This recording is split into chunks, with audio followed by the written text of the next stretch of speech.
to see one of Annie's photos in Rolling Stone when I was probably 13 years old, or who knows. And it was the Allman Brothers asleep in the back of a car with their scarves all intertwined and sacked out. And she's in the front seat and she took the picture. And when I saw that and I saw that the credit was for a woman, I was just floored. I couldn't even believe that she had access to them, that she was a woman. I don't know. It just really stuck with me. And then I kind of forgot about Annie, everything. But of course, I kept seeing her work while I was in New York. And then somehow Marla and I started doing things with Annie too. I'm Jill Demling, and this is Going Rogue. Today's guest is Mary Howard, set designer, production magician, and the woman behind many of the most unforgettable spreads in Vogue. If you've ever stared in awe at a fashion image and thought, how did they do that? Chances are Mary was the one who made it happen. From period perfect sitting rooms with Annie Leibovitz to fantasy dreamscapes with Tim Walker. Mary doesn't just build sets, she builds entire worlds. She's collaborated with legendary photographers from Avedon to Meisel, but her work is never about ego. It's about the image. And if you ever need a surrealist mushroom big enough for Marc Jacobs to perch on, yeah, she can handle that too. Pull up a chaise lounge and listen as Mary Howard goes rogue. And if you want to see the images we discussed today, head to our Instagram, goingrogue.podcast. Hi, Mary. Look at your background. I love it. It's Felix, Karen's boyfriend, the middle and the big white one. That's mine. That's your Felix? Yeah, he does. Yeah, mine is the purple Yours. face. Fantastic. Yeah, and then my daughter are the other ones. Oh, I have a whole gallery of hers from pre-K.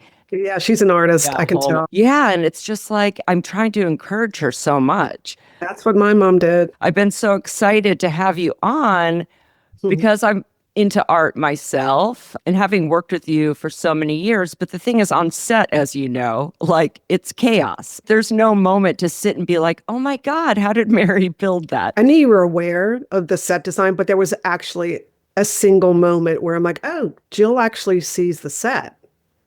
Yes. Hansel and Gretel with Annie.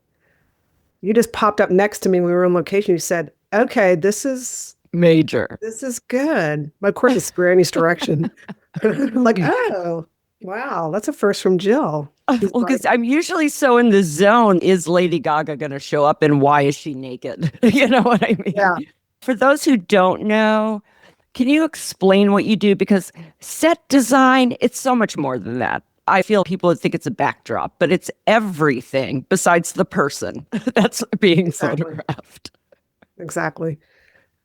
It's production design, which I think Phyllis actually at Vogue encouraged that credit for me as opposed to just set design. And I don't say just set design, but when you say production design, and I guess Phyllis knew this, it's a bit more. It's what they call the set design for films. That's the production designer. And right. The designer is right up there with the director and the director of photography, the cinematographer. And then it's what's credited when you see a feature film is the production designer. That's how important it is.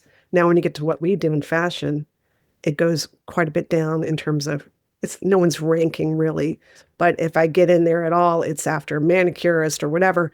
Right. That's fine. I think it's a very humbling experience in what we do for photography and now a lot more video for fashion and celebrity, print and video, as opposed to feature film. So it still is, though, everything except hair, makeup, wardrobe, and the talent or the model. Right. And you have to tell a whole story in one frame. And photography versus film, they might be walking through the room. It's not a capture in time that you're going to see forever, every little thing in the background. After you've looked at what she's wearing, or sometimes your sets and the props are going to jump out even in front of, just because of how intricate they are. And we're going to talk about it later. But if I think about the Mia Goth Shape of Water, it's almost like you're finding her within the set. Yeah, I mean, unfortunately and fortunately, this is what we do. These are the perimeters. We're celebrating the clothing and the fashion and sometimes the person. So we do have to take a little bit of a backseat, but it's got to be a beautiful support. And it is hard. And also it's, how are they sitting? What are they doing in the picture? Back in the day, I remember a photographer was like, okay, I like your set, but what are they doing in the picture? It's like, that's not my job. What are they doing? That's you.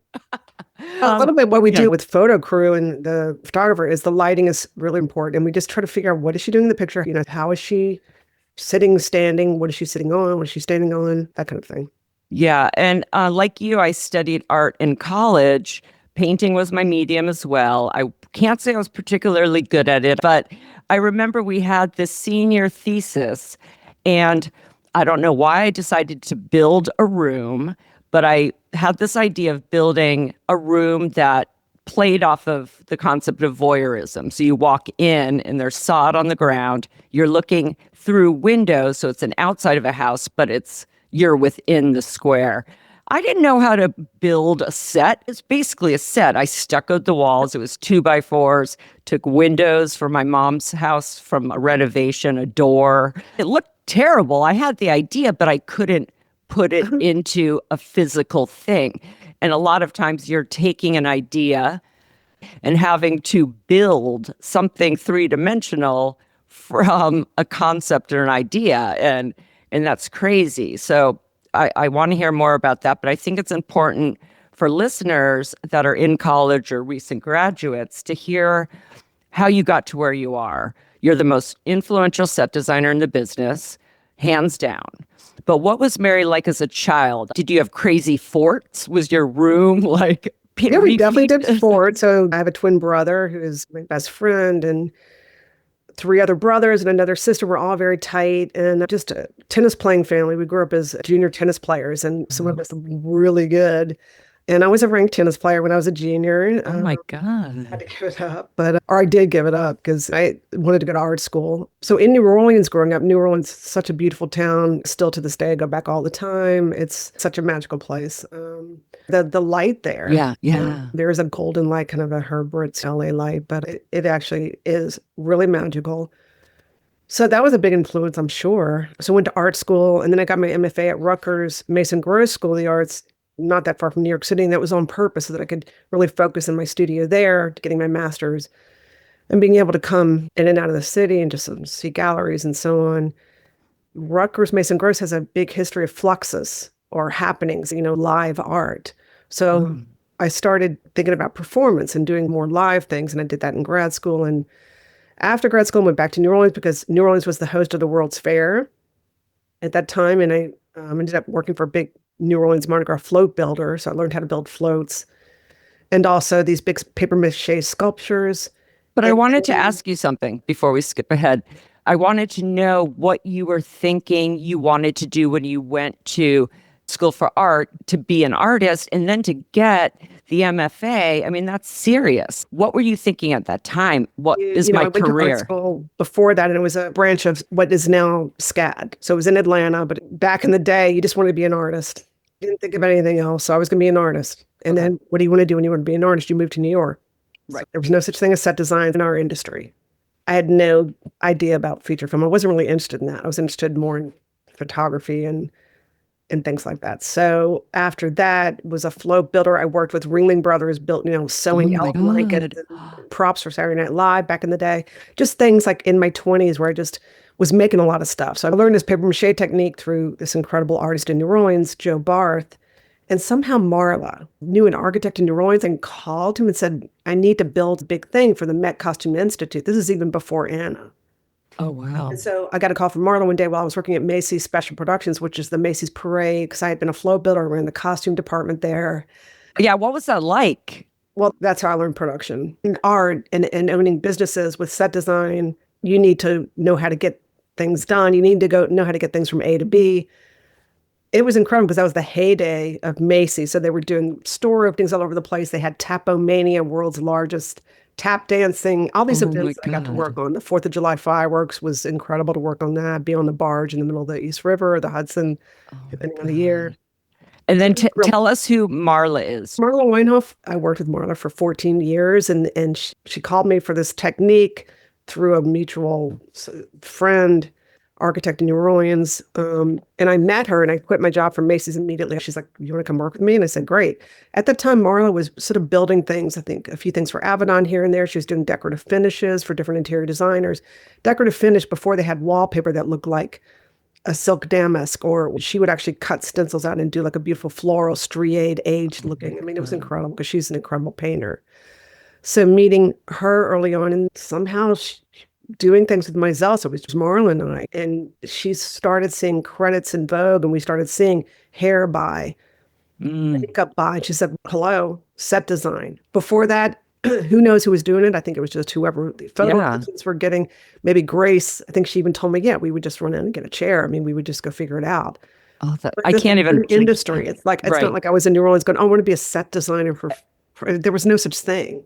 Right. And what was Avedon like? Were you working with him more frequently at the beginning with Marla? Marla was very close to Dick Avedon, extremely close. I was close to him. And in fact, that's how I think Mimi, my daughter, is a doctor from Cambridge University. And back in the day when she was about to go to kindergarten, Dick was such a huge influence that she'd go to St. Anne's.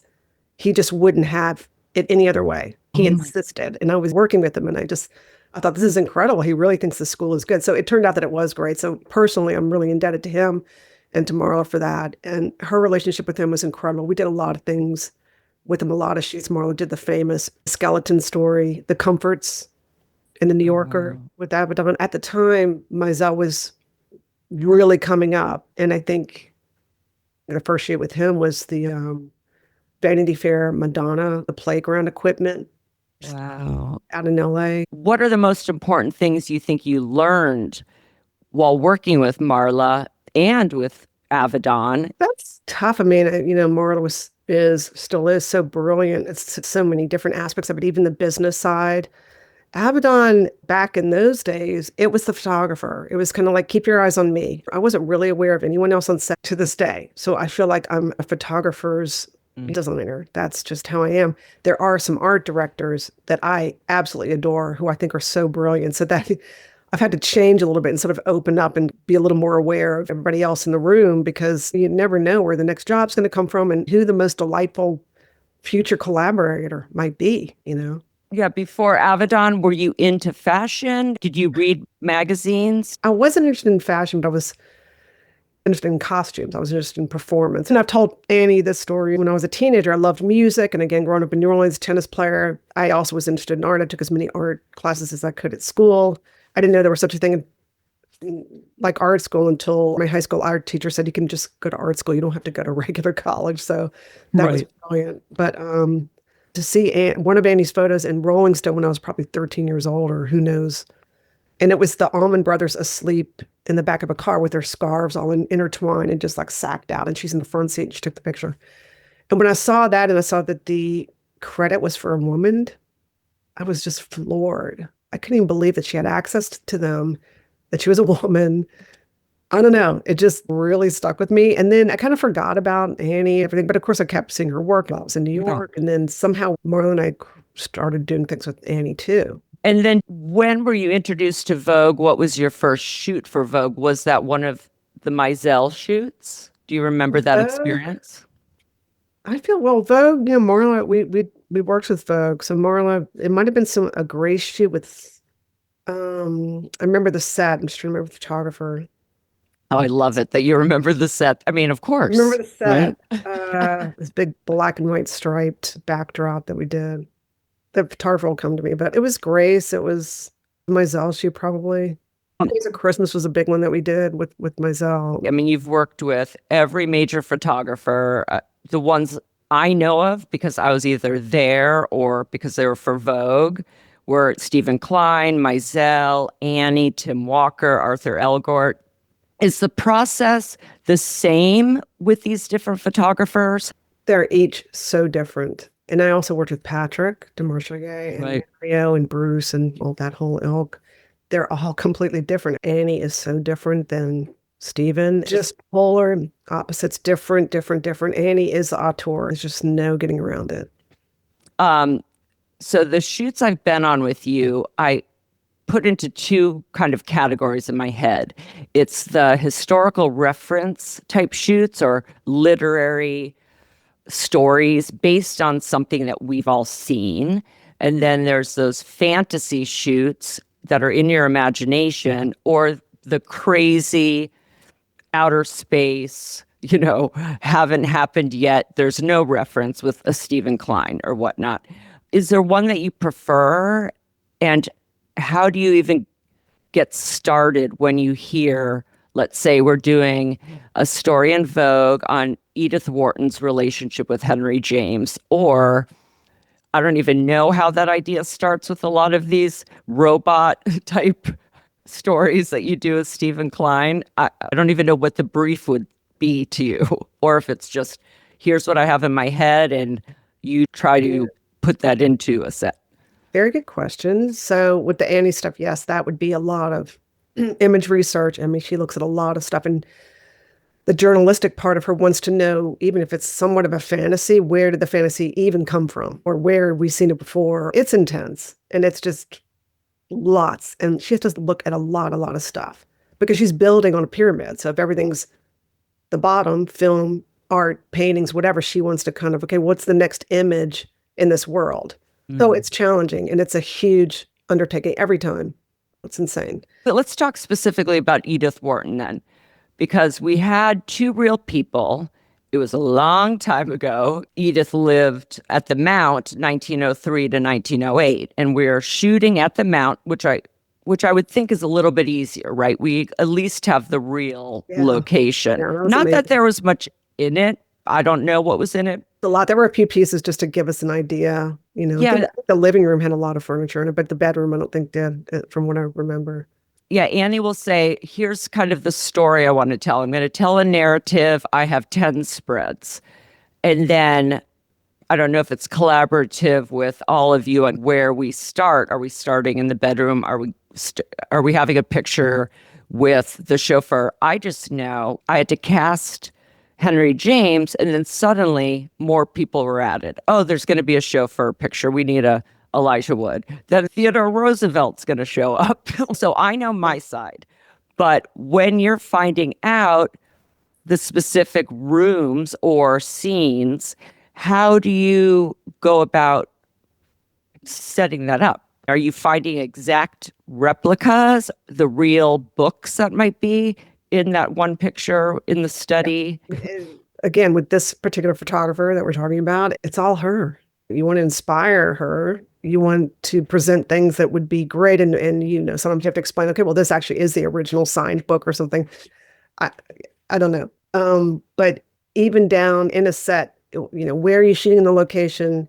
What is the set dressing? I mean, and she'll just move the little bits, my little bits, down to the last minute, and maybe sometimes twist the whole thing around 180 degrees. You're like, you don't even know what's going on. And do you just Google like Edith Wharton library to find? Well, we didn't Google back in the day. Oh, exactly. We would go to the New York Picture Collection and sit there, and there's folders of original out of books or out of magazines tear sheets, and you find pictures. You go to the librarian there who used to be brilliant, and you would say, I'm looking for something like a fantasy in the future, and it would be Mars. So what does that surface look like? And if we had a little Land Rover, where would I find good photos? And he would just tell you all the different folders to go to. But we didn't have Google. So and then how do you find it? Well, you pull the pictures out of the literal folders. I mean, it's just a book for the library. You have a picture collection that is Midtown, and you just sit there like at a library desk and go to the different hundreds and hundreds of folders, pull out all these images. You could take 50 at a time per subject, 3 folders of 50. So then we'd go and have a meeting, and we would show different images and our shopping, which we had to do in Polaroids, or we would get just our film processed into just the different sofas at Eclectic or the different things at Newell. There were only a few prop houses. They were mostly for soap operas or film. We would go to a place like Wyeth or Newell, and Marla said, let's ask them if we can rent. And of course, they just get out of here. We're just a store. We're not renting. What are you talking about? But again, Marla, kind of genius business. She's like, look, the thing's just sitting here. Do you want some money or not? So now Newell has a props department that's incredible. And State Supply, I think, was really just a hardware store. I don't think they were renting so much stuff. Now I have a prop house too, so. Yeah, and then what about the car? It's like I show up on set because I'm showing up when the talent shows up and everything's there. The cars and animals are, that's, any set designer is just like, you have to get the animals too? Well, yeah, we have to get the animals too. And then animals, you don't just bring your dog from home. You go to an animal agent, and there's some very good ones. There's even one that if a butterfly goes loose, she's going to get that butterfly back. Oh my God. Especially in LA too, when you shoot there, it's got to be through animal agents because you want to take care of the animals on set. Just for people listening, as I said, we did a shoot based on the relationship between Edith Wharton and Henry James in the 2012 September issue of Vogue. Annie Leibovitz was the photographer, Grace Coddington was the editor, and it was incredible. We shot at the Mount in the Berkshires, which is where Edith lived, as I said, 1903 to 1908. Natalia Vadianova played Edith, and we had novelist Jeffrey Eugenides of The Marriage Plot playing Henry James, and many others that were sprinkled in, some famous writers. James Corden played Theodore Roosevelt. And the one picture I'm so curious about, and I'm so glad I can ask you all the questions I've been wanting to know. We did a picture that was recreating a scene where Henry James was sitting for the famous sculptor Daniel Chester French. And we had artist Nate Lohman play Daniel Chester French in French's real studio. In the photograph, in Vogue magazine, there's a bust of Henry James that looks exactly like the real bust that French did back in 1883, which now resides in Memorial Hall at Harvard University. So how did you do that? Like, where did that bust come from? I think we roughed one. Yeah, we had one roughed out. God, that seems crazy. It's crazy. That's what I remember, because it definitely wasn't.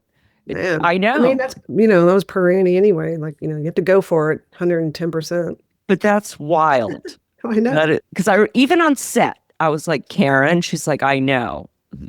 Mary got one made. I do what I'm told. What can I say? I try to do what I'm told.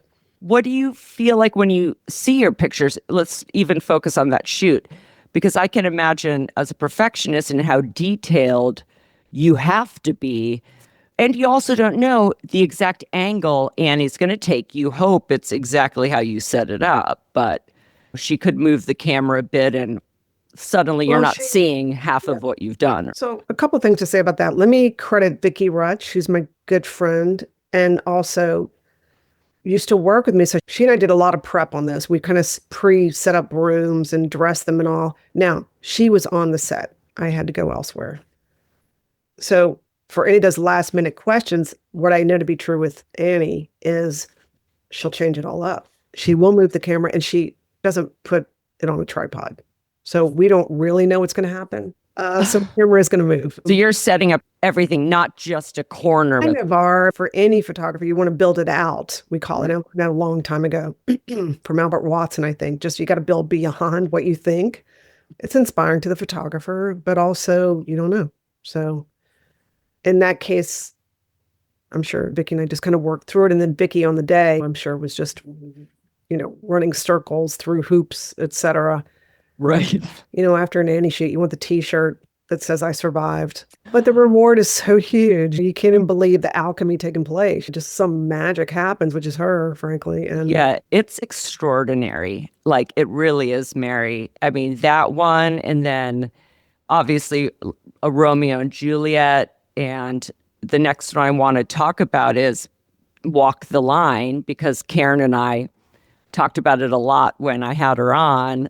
And for anyone that doesn't know the shoot, it was November 2005 cover of Reese Witherspoon celebrating Walk the Line, the film that was coming out, with Reese playing June Carter and Joaquin Phoenix playing Johnny Cash. So we decided to do an homage to the film by shooting them in Nashville. Again, it was Annie Leibovitz. Camilla Nickerson was the editor. And I asked Karen, I kind of have a memory, and these are a long time ago, and we've done so many shoots since, but that we walked into the house and nothing was in it. And she goes, nothing was in it. I go, except the black toilet.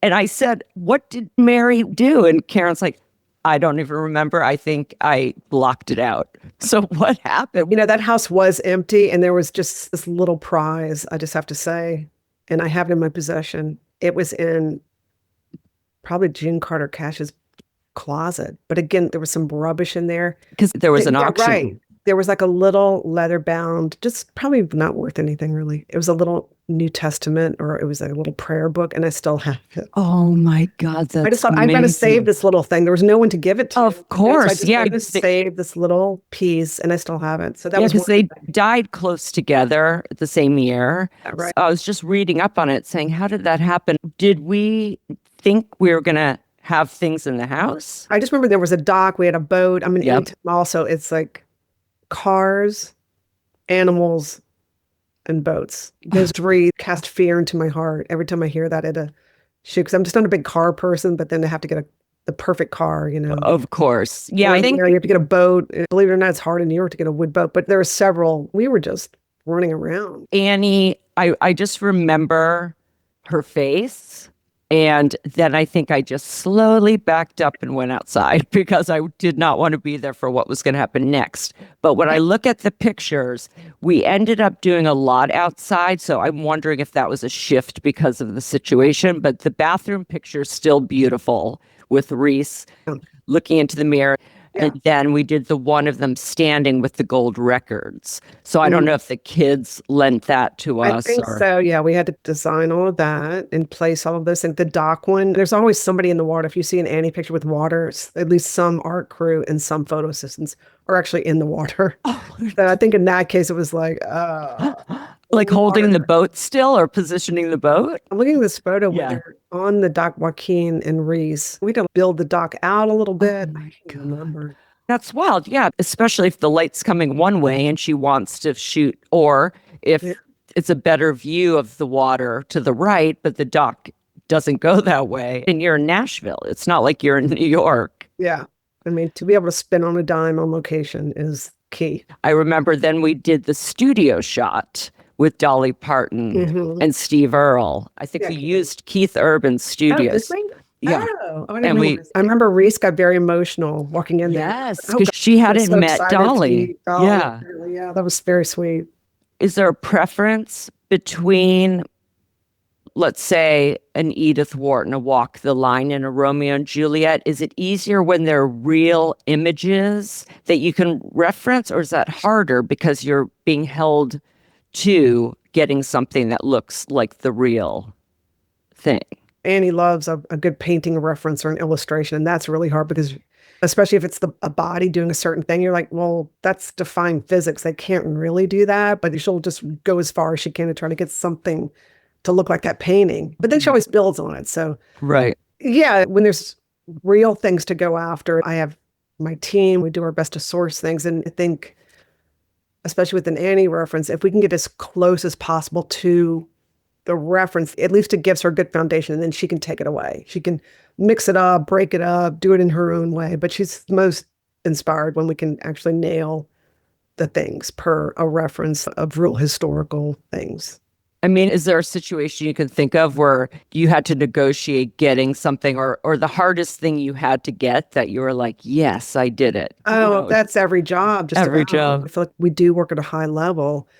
So anything less is just not acceptable to me. It's not going to be to the client or to the photographer I work for. So we really go for it. And unfortunately, with budgets and so on, we don't want to be wasteful at all. But, you call it high-low. So you'll just run over to IKEA to get the quick thing. But then you really do make the effort to find the unique piece that's just going to make it so believable. And in a set, when you've got the beautiful glass mirror as opposed to a piece of plexi mirror, you can feel it. You may not be able to see it in the picture, but I think you can. No, for sure. I was thinking budgets. I can't imagine how that has affected what you do, because what you do adds why Vogue is so special. It's everything else that's added to these pictures. That's when you can really see the difference, the quality. And I do know with the budget slashes, it really must make it hard. The thing is, for me, I'm not a furniture snob. Like, I don't really care about certain periods of furniture or crafts people in history that have made furniture.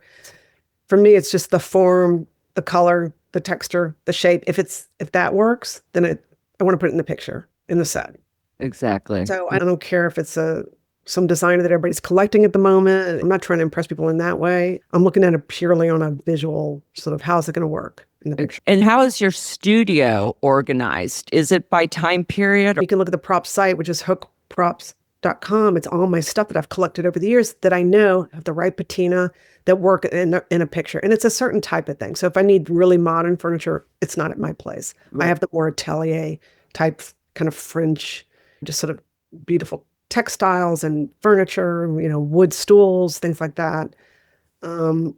It's organized, again, by form, color, texture, shape.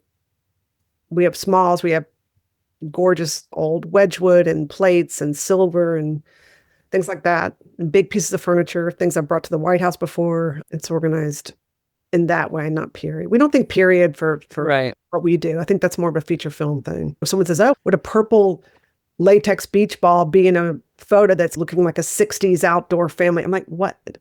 I don't know. It's not doing a period film. We're doing a Right. photo. Right. Right.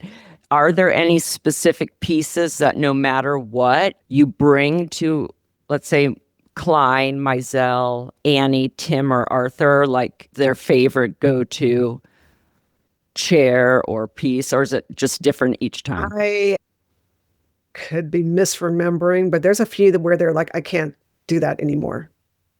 Oh, The opposite. oh, that's Yeah. I think there are favorite, like Annie will use the same things over and over because for her, it's so important how they fall into the chair. Or the exactly sofa. She's like, the chair, the size or the height of the stool, it dictates so much how they're sitting that she'll go to that thing again and again. right. But for other ones, and I'm telling you, even Anna Winter, I think there's a piece that a lot of people back in the day, or maybe I was over renting it. I got word she can't even look at this chair again. So it's the same chair, not just the same style chair. Same Oh, chair. that's so funny. I'm just a little bit careful about that. I have a favorite chaise too, where it's just perfect for so many things. But now my younger designers and MHS artists, they get to kind of use that chaise. I can't even do it anymore. So I did want to talk about the fantasy shoots because they're just very different than the Edith Wharton or the more historical shoots.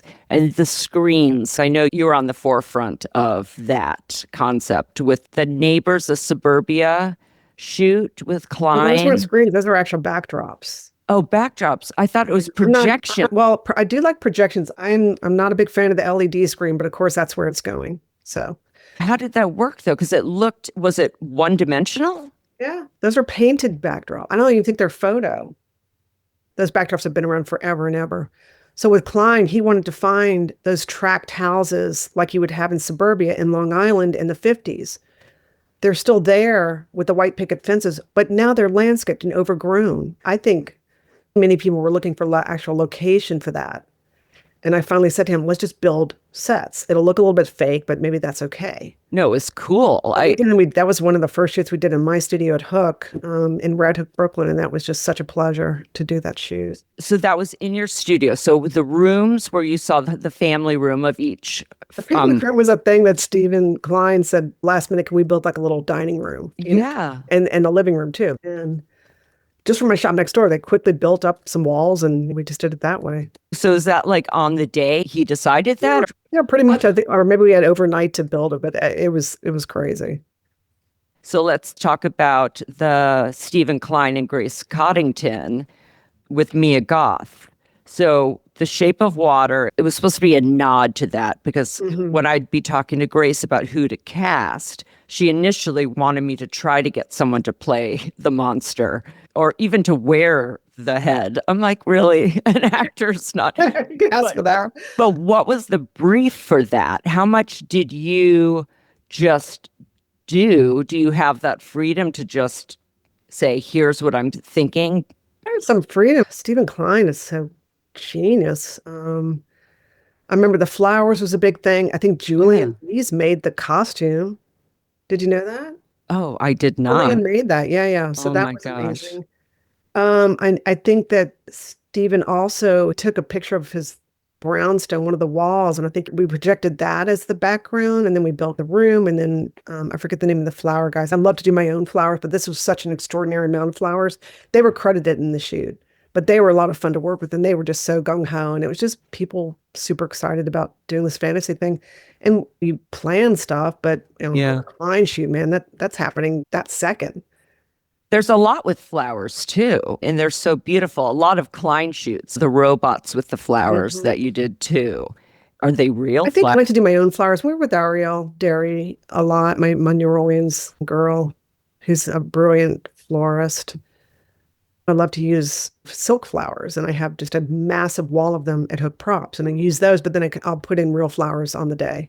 But a lot of photo studios, the flowers just start dying. Back to the robot shoot, even just talking about robots, and you're like, okay, where am I going to get? So you start to do the research, and you have to work backwards a little bit with the fantasy stuff, like what's out there. It might change the story a little bit, but let's That see makes what we can get available. We're not gonna, you can't custom make stuff so much. We try to see what's out there first. It is a creative process, and I call it working backwards, especially for editorials. You just have to see what's there. But sometimes an impossible chair someone wants that's just not around, we will try to make it, or a table or a piece of furniture. Yeah. And so everyone that works with you are artists Yes. as well. Yes. Now, one thing I was thinking about, because you studied art, you are an artist, but you're working for other artists. Did you ever think, I want to create my own work instead of doing it for someone else, even though it's still yours, you're a part of it? But I would think at someone your level that you might miss doing it all on your own. Isn't it the cliche, all I want to do is direct? Yeah, you're in there sometimes and you feel like, can I just take this picture? But I am so in awe of the photographers I work for and the art directors. I'm in awe of them. And I'm in awe of the hair and makeup and the stylist. I really am. I love to see the collaboration. So I think I gave that up a long time ago. My husband, Mike Howard, is an incredible painter, and he does everything from small to just massive paintings. And he is my inspiration. And I can vicariously live through him, and he's the true artist. But I gave that up a long time ago. And I can't go rogue. Would love to go rogue. But I'm so respectful and humbled by all the people that I work with. That's the enjoyable part, which took me a long time to appreciate. Back in the early days when it was just the photographer who just look at me, this is all who's here. Right. I missed out a good 10, 20 years on just not paying attention to the stylist and the hair and makeup. But now I'm just feel so lucky that just I'm surrounded by all these people that they bring their little thing, and not just a little thing, they bring their big things. I mean, you have to be a little bold also to just try it, or just present it to the photographer or put it in the picture. You might get yelled at, but it's either salt or you try it, and it may work, it may not work. That's that thing about the kid in the classroom. I would know the answer, but what if I was wrong? And do I raise my hand? And I've been in that situation with Annie when we did the Angelina Jolie shoot in Santa Barbara. We were just all stuck on what the look for the cover would be. And I was like, eh, and everyone kind of looked at me, and it ended up working. You know, you want to be part of it. And because I love art, I'm always wanting to do more than wrangle a celebrity. But it was interesting with Phyllis.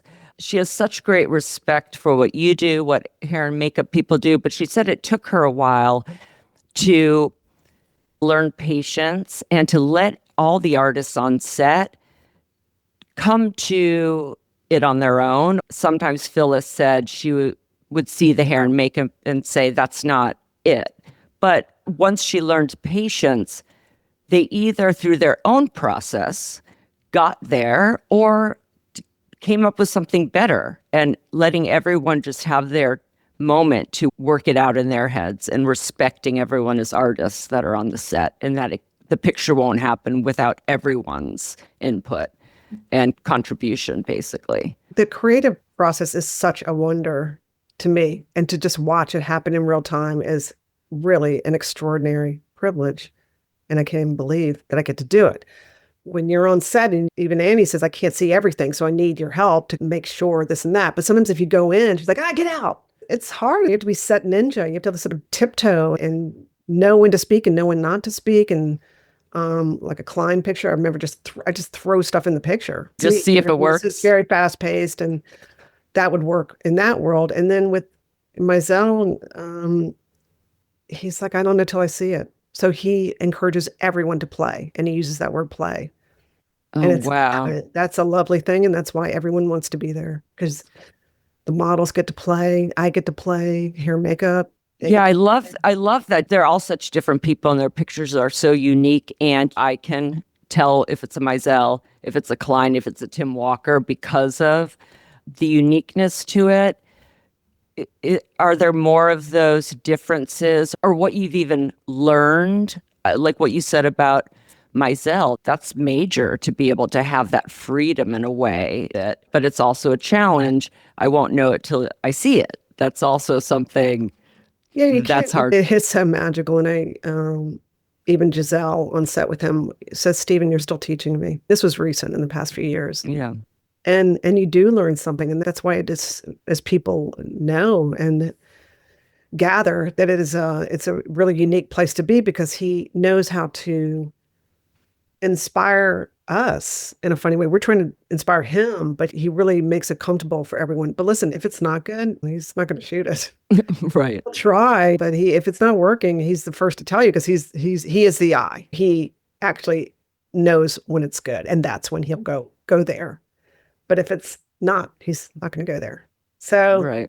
So there's a lot of people sort of going in and out. But the picture is built. It's very rough and it's sad, and then she's in position, and then the last bit is I won't speak to hair and makeup, but they go in and do their last minute thing, and it's right. It's a beauty to watch. It really is.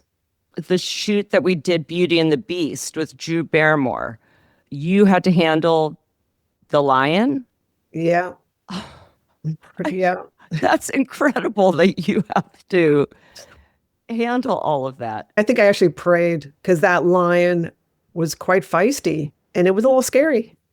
I mean, and Let's then just get this picture done already. And then there was a horse there too, because she rode a horse. And it had to rear, I think, which is always also. Oh, you want the horse to rear, Annie? Okay, here we go. Do you look back and at least say to yourself, I am fucking amazing? Like, seriously. The minute you do that, you're gone. In my own head, I would be gone, and I think people wouldn't want to be around me. Like I said, it is such a collaboration where all of these people are contributing, and it's just such a joy to watch, and you just know that you're not alone. Again, I gave up being an artist in my studio a long time ago. Can watch my husband do that, but the way it is now, just let's all kind of get in there and do our thing. The most recent projects we worked on together were for British Vogue. One was Beyonce's cover, which was incredible, but that cover was something different than what I had ever worked on, because it was almost the promo for Beyonce's album. So she was writing music and had a vision in her head what these lyrics and what the song was saying. She's telling Edward, and Edward's trying to recreate a photo shoot that is going to be the first announcement of what her music renaissance means. That is a funny story, because I guess about 2 to 3 months before that shoot, Annie was photographing Rihanna at the Ritz Hotel in Paris. So that was a crazy shoot, all hours. Edward was in Paris with Raphael Pavarotti and said, Mary, come to the lobby of the Ritz if you have a second. So I had to run down there. He goes, I just have to, in person, discreetly tell you what the shoot is about. I'm not doing it on, he's very discreet, Edward, not doing it in a text or an email. So just come down. I want to tell you what the shoot should be about. So basically he told me the shoot should be about cowboy and disco, and per Beyonce, what her album was going to be. So just based on some words, we just came up with the look. I don't mind that being the direction, a few words. I don't mind that at all. Boy. Tried to storyboard the whole thing, and Raphael, he just loved going with it. I'm like, here she could be standing on a disco ball, or here she could be sitting on the disco ball, whatever, or here she could be on a horse, and we'll have the truss as if it's a stage. And so I sort of just went with it, and I was allowed to kind of figure out what she would be doing in every picture and what the set was. Yeah, the set was big, and you really felt like you were in that moment. I loved that set because having such a close relationship with Edward and Raph being who he is, we just were all allowed to be a part of it and to watch it. And there wasn't the usual closed set. Was the horse real? Yeah, the real horse. It was beautiful, the horse. Beyonce also, I feel like I met her when she was 19. I've known her like several shoots from me. Yeah. And she was just so open to all of it, and just, yeah, let's go. Let's do it. And the fashion was so much fun, and Yeah, and she was part of that prayer circle in the morning. I first put her in Vogue for the age issue when she was about 19 with Mario Testino for Inside, and then have done so many covers since. But that one really felt special. Again, it was such a joy being allowed to play like I was, and then everyone else bringing their thing. And Raphael was genius also. So amazing. And then the last shoot we've done together was the 40-person Stephen Meisel, Edward Enninful's last issue of British Vogue, March 2024. And someone would look at that and say, there's no sets, but I call it the invisible set, right? I saw the picture the night before when we were doing fittings where there were extras in all the positions. But that's something that was major to that cover working. Well, you have to plan all that, yeah. You Yeah, can't so just have 40 of these major celebrities and models, supermodels even, coming in and just expect it to work. You've got to get them support in what they're sitting in and have it at the different levels, and the camera has to find the right position, and yeah, all that has to be worked out. because someone would say there's no set there, but everything is a set there. Because And I have to say that was quite tense because again, everyone was a major star in their own right, every single one. I know. I And you remember come up to the stage and you're looking at one of the boards and the set's right there, and we're probably just a couple of hours from shooting, and Steven wasn't even there yet. I said, Jill, hey, Jill. Hey, Jill. I mean, you had severance. I couldn't. Did you know I was trying to say hi? No, I was 2 inches from your face. I was trying to figure out, it was this type of thing where there was so much that was going to happen. I have to make a decision sometimes what I'm going to tell people before and what I'm just going to deal with on the day of. So I had an assistant who had to deal with half of them. And then there was little things like, who am I sitting next to? Am I on the side or am I on the top? And for instance, Serena Williams was at the top, and I was getting a call from the publicist, and I was like, no, that's the best part, because remember where your eye's going to go and where the logo is. But it was all of that, and I don't even remember that day. Yeah, so it's like when you can't remember. What does that mean? And it's over like this, and all the stress, and I know there were some switches last minute. Yeah, photographer switched people just based on his eye. So yeah, great. That's what you want. Yeah, and once just they're try to there, extricate that person out of that spot. Excuse me, Jane Fonda. Excuse me, Oprah Winfrey. That's an invisible set, people. Like more had to be done to prep for that. Yeah. So I always like to end the episode with what I call looking back, where you can reflect on your career and the journey that brought you here. What do you think is your superpower? What makes you so great at your job? And why do people just keep coming back to Mary? And if Mary's not available, you move the shoot. I guess fear of failure. I'm not a people pleaser, but if given an assignment, I want to do well. And also just the love of making something. Production designers, this is not a career to go into with AI and artificial reality and the whole thing. Even the union, Local 829 for the feature film in New York is saying, please don't send any more applications right now. We're not taking any. So that's a bit of a sad moment, but I think any burgeoning set designer should learn AI. I will say that before, because I want to make sure that your listeners, if they are interested in this field, you better think ahead. Where is this field going? How can you design? You may have to be designing in the computer part of the set. We just did a big LED screen, and the set was maybe 1/3 of it. It was just what they're standing on, basically. So that's a little sad because it takes away what you do and it makes it a two-dimensional screen.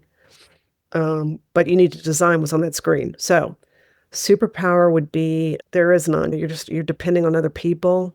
You're adaptable, and the humility and just being hardworking. And we all know some divas on set, and you're not that. It's let's get this done and let's make it amazing. And you have so much pride in what you do, and it really shows. There's no half-ass. There's no cutting corners. There really isn't. It's all very true, but it is a creative process. So I think I have to allow, if it's the art director or the photographer or whatever, just the client, if they have some last minute change or something that they don't like, I can't fight against that. You have to. There's agendas that are with these companies or magazines that I might not be privy to, and I just have to respect that they're not just saying these things to mess with me. They really need me to take something out of a set or to please bring something else to the set.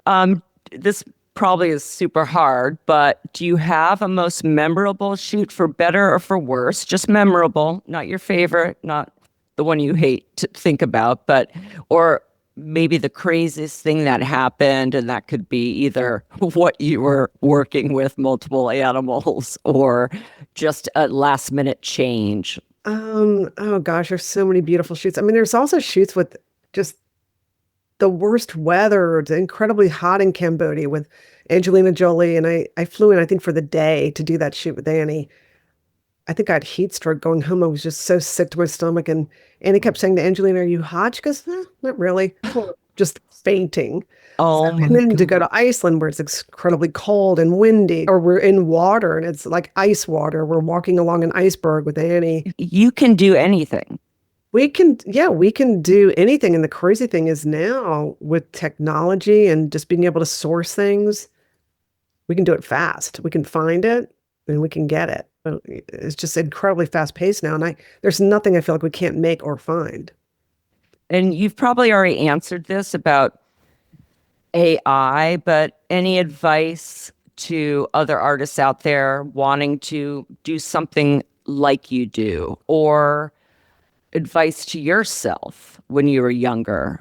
Would you have done everything the same? I would have done everything the same, and everything's worth it. Like you think this, whatever little gig you have at the moment is not going to feed into what you do in the future, but it will. It's really strange to work at Macy Special Productions and learn so much about getting a parade on time with hundreds of people in costume and float building and all that stuff just fed into my career. Now, so to be able to be an artist and to be able to have your job be something you love, that you're passionate about, of course, it's definitely not easy, but it's still work, but at least you get to do something that's filling that artistic part of yourself.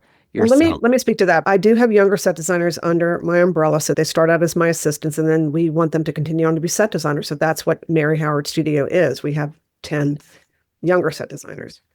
When I was a kid, you already asked the question, I was playing tennis, and my mom knew I loved art, but I was the only one in the family that liked art, 5 siblings. But I liked making things, and to this day, one of my younger artists needed a quick knitted thing, like a long knitted piece for a shoot a couple of days away. So I just went home and I started knitting. Oh my God. And I've never been so happy. So yeah, as a kid, I wanted to make things. So I'm still making things. But, going after your passion might be a big mistake in terms of making a living. You need to go after what is marketable. Like, what do you do that people out there, potential clients, will pay for? I'm sorry to say it that way. That's important, though. No. Forget your passion for a minute. What are you good at? And what have you put most of your time into? And that's what people are going to pay you for. You're going to stand out if, the way I was taught by my dad, when you're the first one there and the last to leave. I don't do that anymore. But you need to contribute and you need to really be in there. You need to be not the bystander. You need to jump in and make it happen. So when I look at my crew, when they're engaged, it's incredible. But you have to be engaged. You can't just phone it in. And we can see you, younger generation. We know when you're not mentally there. Right. It shows. And maybe you don't want to be there. That's okay. Go put something else. Because our job is not always glamorous. It's glamorous for about 5 seconds. I know. Everyone thinks it is. Where the talent comes in and the lighting's already beautiful. The set's done. They come in and it lasts for maybe 5 seconds. And you're like, okay, well, this is fun. But then you have to go and you have to strike the set, get it on the truck, get it out of there, get ready for the next one, Was there a time that you questioned this? Or did your parents ever question it, saying, can you make money this way? Because, of course, like you said, this wasn't a job. There were people, but it wasn't credited. It wasn't something, you're part of it becoming a career. My family barely understands what it is now. I think they love that I do this, but they don't really get it. Now they're lawyers and doctors and so on. My dad would always say, what are you going to be doing in 5 years? So I think he was around long enough to see that it was actually a career. So he was probably more surprised than anybody because he was so worried. He loved that I wanted to go to art school and become an artist, but he knew that that was just how are you going to make a living? Has there been a challenging moment in your career? I guess every day at work is a challenge, but I think it's so important how you overcome it or how you handle it. Yeah. Since it is a creative process and you're sort of going down a certain road, and then suddenly there is a shift of some kind, you have to really switch gears and try to figure it out. And it's not fun. And you're sad about it, but you don't have any time to be sad about it. You just have to keep moving. So at the end of each episode, I like to ask my guests rapid fire questions. They're all the same. Okay, here we go. It's this or that. AM or PM? AM. Uber or Subway? Uber. Book or film? Film. Sweet or spicy? Spicy. Spots or stripes? Spots. Top or bottom? Top. Thank you, Jill. Well, thank you so much. Oh, thank you. It was so fun. Great. And we'll talk soon. Okay. Bye. Okay, that's our show. Thanks for listening to Going Rogue. And be sure to like and subscribe. Today's show is produced by me and Maddie Rosenberg at Radio Free Rhinecliff with assistance from Maddie Kelly. Special thanks to David Vo for our great graphics and Taras Romanov for our epic theme music. See you next Friday.